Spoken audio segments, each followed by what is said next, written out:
우리 자매님은 예배가 마치시면 새가족부 인도를 받아 주시면 감사하겠습니다. 오늘 이 시간 우리 말씀과 기도 가운데 영혼이 잘 되고 범사에 잘 되고 강건하시기를 주님의 이름으로 다시 한번 축원하여 드립니다. 은혜에서 멀어지는 사람은요, 잘못된 것을 붙잡기 시작합니다. 믿음의 사람들이라도 광야에서 만나가 끊어졌을 때 애굽의 고기 가마를 그리워한 것처럼 이전의 세상 방식이나 눈에 보이는 것들로 마음이 기울어지게 되어 있습니다. 어떤 이는 형통하던 시절을 붙잡고 어떤 이는 물질이나 사람의 인정에 기대어 사려고 합니다. 그런 신앙인들은요, 눈 떠지니 그냥 교회에 가는 것이고 십자가에는 눈물이 말랐고 예배당에 앉아 있더라도 심장은 뛰지 않으며 말씀을 들어도 가슴이 뛰지 않는 것입니다. 분명한 것은요, 은혜의 빛이 사라진 자리는요, 반드시 다른 무언가가 채우게 되어 있다는 것입니다. 이전에 몇 해 전에 어느 권사님 댁에 신방을 했습니다. 목사님, 세상에서 가장 시간 가는 줄 모르는 게 뭔지 아세요? 글쎄요, 뭘까요? 라고 하자 그분이 그러십니다. 자기는 현금 장사를 하는 사람이어서 저녁마다 꼭 결산을 하는데 그럼 돈을 넣을 곳이 부족해서 골프 가방에 다 그것을 넣어가지고 집에 돌아간다는 겁니다.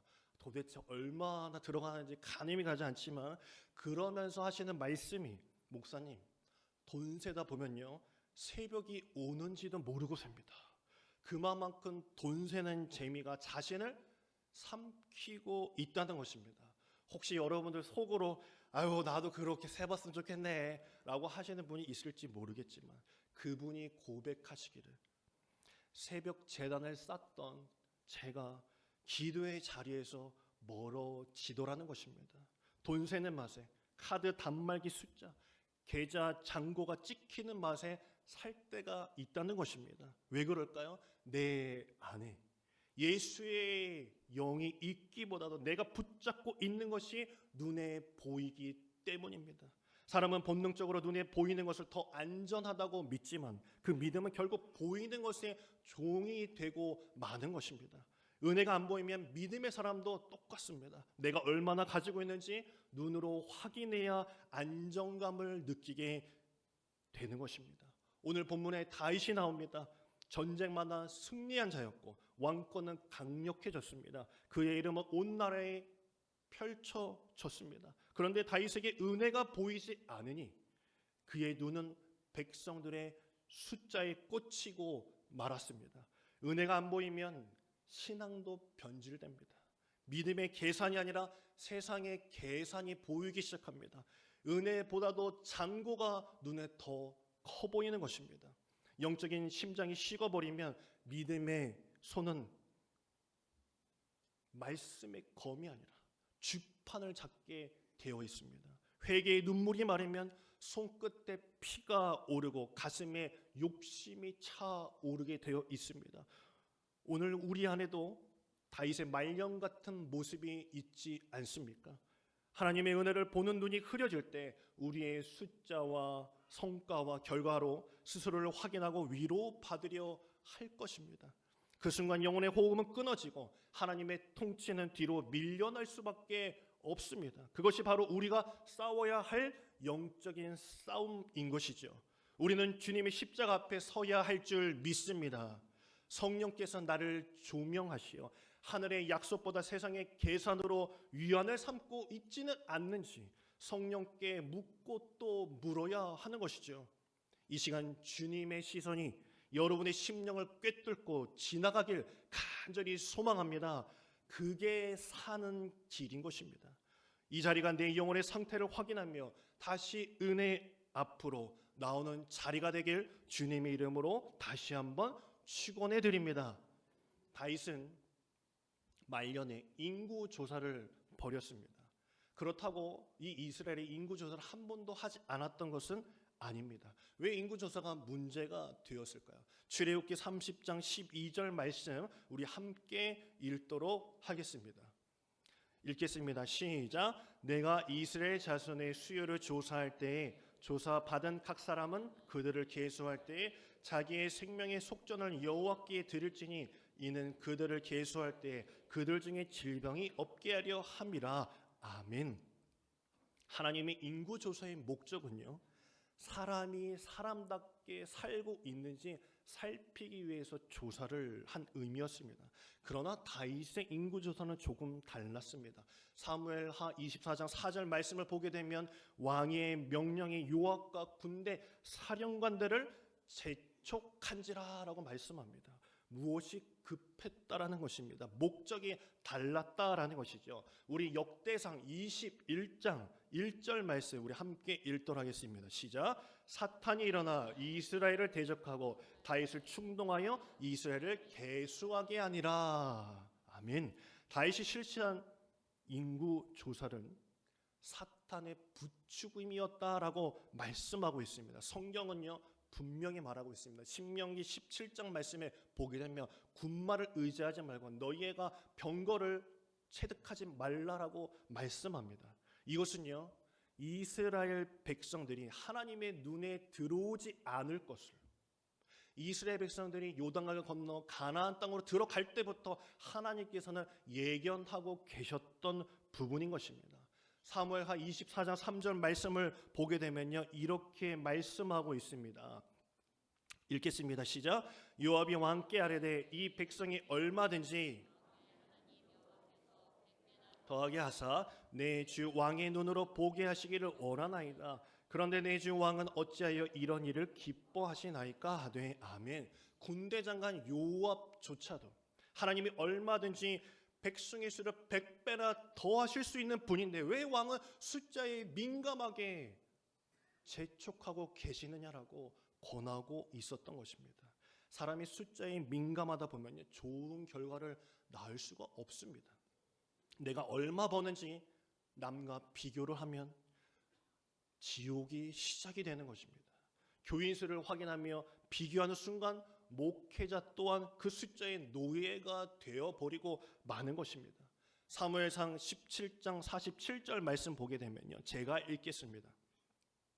또 여호와의 구원하심이 칼과 창에 있지 아니함을 이 무리에게 알게 하리라. 전쟁은 여호와께 속한 것인즉 그가 너희를 우리의 손에 넘기시리라 라고 말씀했습니다. 자 여러분, 이 말씀을 누가 한 말일까요? 누가 한 말일까요? 다 아시는데 대답을 안 하시는 거죠? 다윗이 한 이야기입니다. 다윗이 골리앗과 싸울 때 다윗이 직접 한 말입니다. 전쟁은 하나님께 속한 것이다. 내 손에 주께서 넘기시리라 라고 선포한 다윗이었습니다. 그러나 인생의 말년에 하나님이 보이지 않기 시작했더니 그의 눈은 사람의 숫자를 향하고 집착하기 시작했습니다. 그 죄악을 본 하나님께서 가시라는 선지자를 보내셔서 본인만을 생각하는 다윗에게 너희의 죄를 물어 벌하겠다라고 말씀하십니다. 그래서 사무엘상 24장 13절 말씀을 보게 되면 하나님께서 다윗에게 세 가지의 선택지를 주십니다. 하나는 7년 동안 기근, 두 번째는 석 달 동안 너가 도망자로 살아라. 그리고 세 번째는 사흘 동안 너희의 백성 가운데 전염병이 돌 것이다. 다윗은 도망치기도 싫었고 7년도 너무 길고 그래서 사흘, 3일 동안 그냥 전염병이 돌겠다라는 것을 택하고 맙니다. 그 결과 15절에 보게 되면요 그 질병으로 말미암아 죽은 자가 7만 명이나 됐다라고 말씀에 나옵니다. 고대 시대 7만 명입니다. 우리 화천은 다 없어진 겁니다. 뒤늦은 후회를 한 다윗은 하나님 앞에 엎드리게 됩니다. 주님, 제가 잘못했습니다. 자신이 세워왔던 인구조사, 인구가 오히려 줄고 만 것입니다. 그 재앙으로 인해서 다윗은 다시 하나님께 눈을 뜨게 되었습니다. 그제서야 하나님께 엎드리게 되었습니다.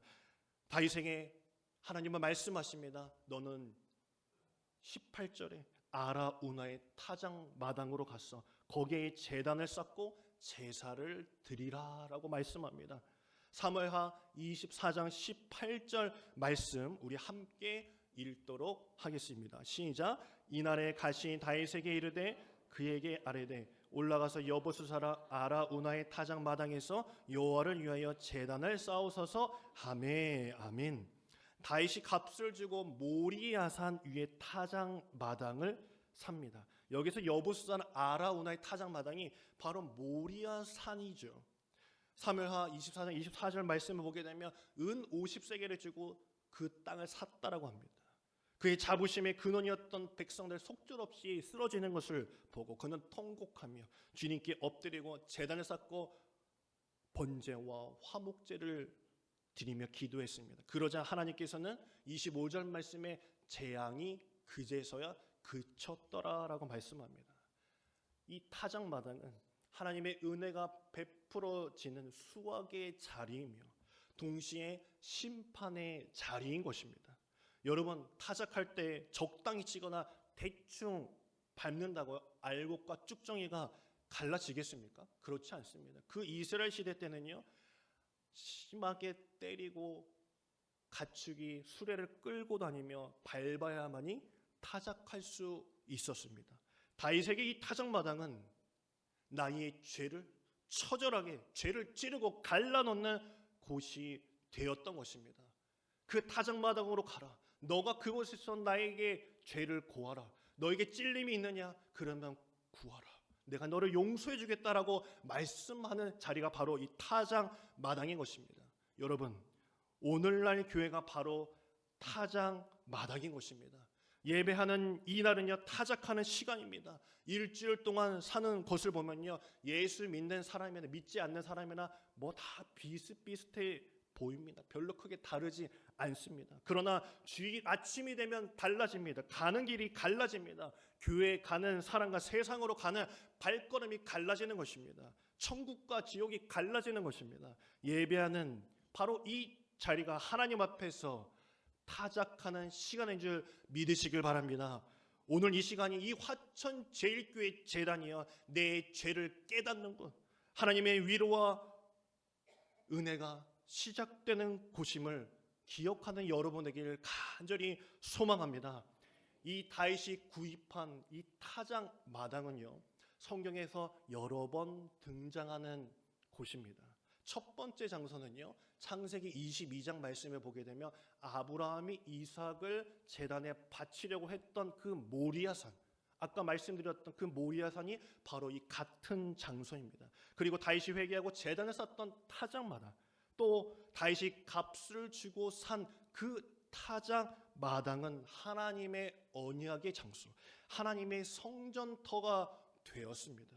우리 그림을 함께 보시겠습니다. 요 아래 부분이 다윗성과 예루살렘에 거주하는 동네입니다. 그리고 동그라미 쳐져 있는 이곳이 바로 아라우나의 타작마당, 그리고 모리아산, 그리고 예수 그리스도가 못 박히신 그곳이 바로 이곳입니다. 우리 역대하 3장 1절 말씀 우리 함께 보도록 하겠습니다. 함께 읽겠습니다. 시작. 솔로몬이 예루살렘 모리아산에 여호와의 전 건축하기를 시작하니 그곳은 전에 여호와께서 그의 아버지 다윗에게 나타나신 곳이요 여부스 사람 오르난의 타작마당에 다윗이 정한 곳이라. 아멘.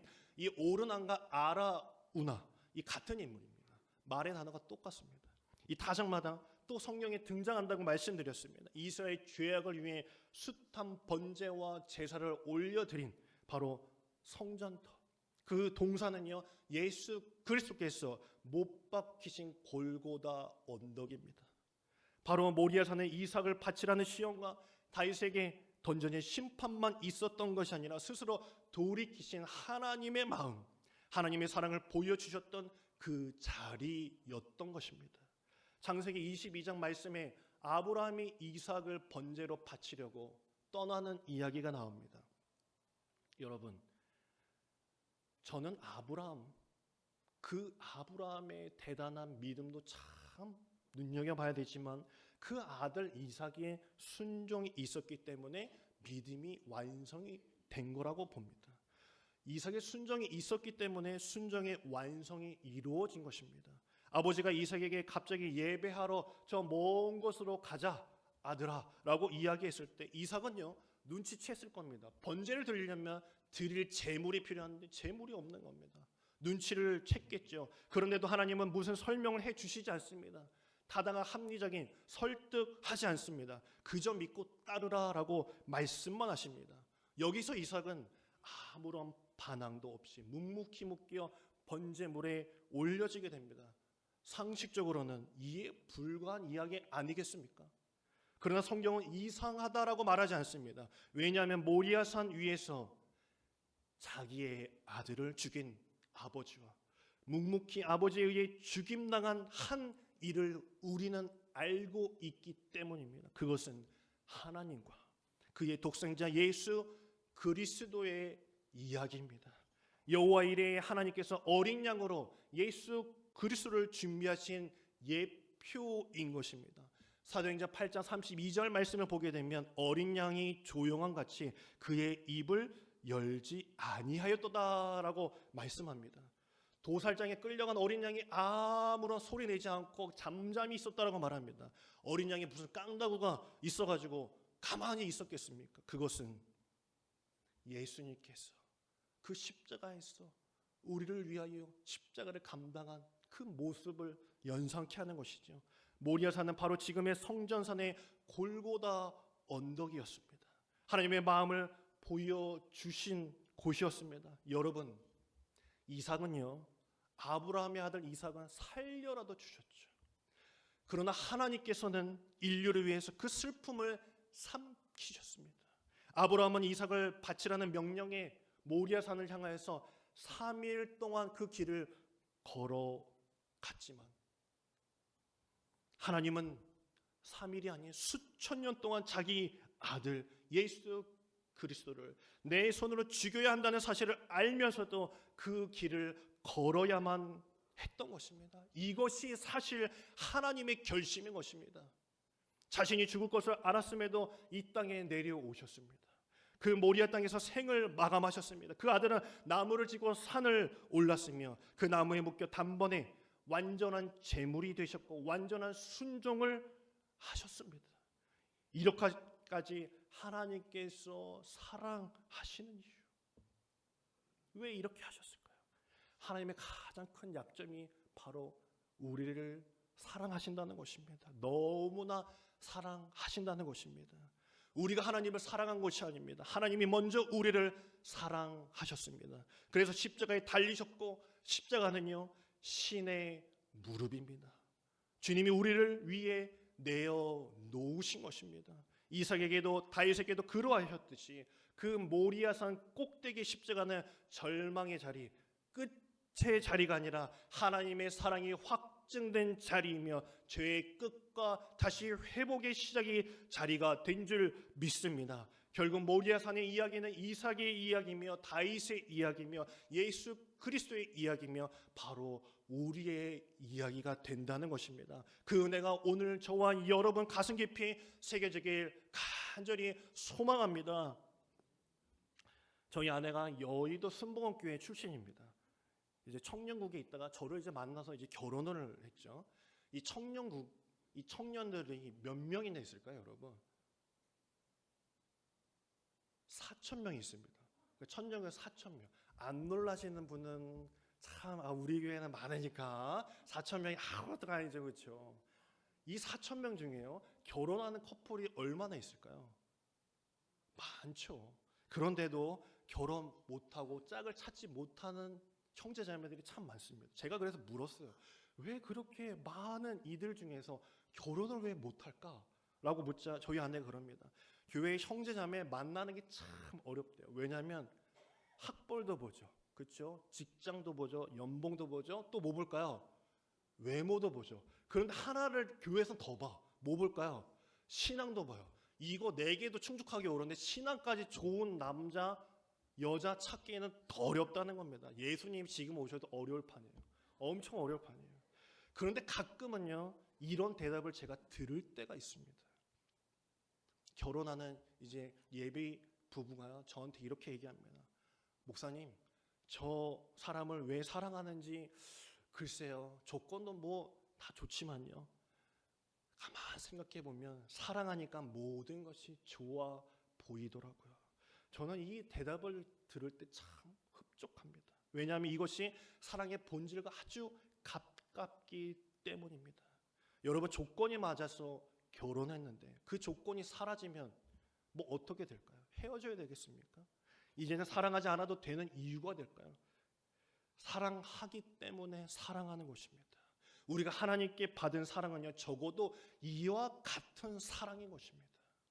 오래전에 KBS 이것이 인생이다라는 TV 프로에서요, 인천에 사시는 김영숙 씨의 그 사연을 제가 본 적이 있습니다.